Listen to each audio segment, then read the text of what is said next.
तो ईरान की फिजाएं गूंज रही थी लब्बैक या खामेनी के नारों से। क्यों? क्योंकि सुप्रीम लीडर खामेनी को गुजरे 40 दिन हो गए हैं और आज लोग सड़कों पर थे। लोगों का हुजूम सड़कों पर था और नारे लग रहे थे लब्बैक या खामेनी।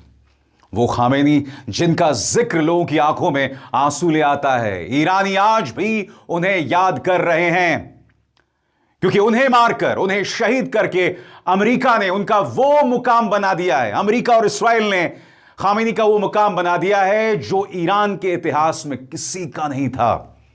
देखिए दोस्तों, किस तरह का हुजूम सड़कों पर है, पूरे स्क्रीन पर देखिए। आप देख सकते हैं किस तरह से लोग 40वें दिन, क्योंकि 40 दिन गुजर चुके हैं, ड्रोन से ली गई ये तस्वीर है।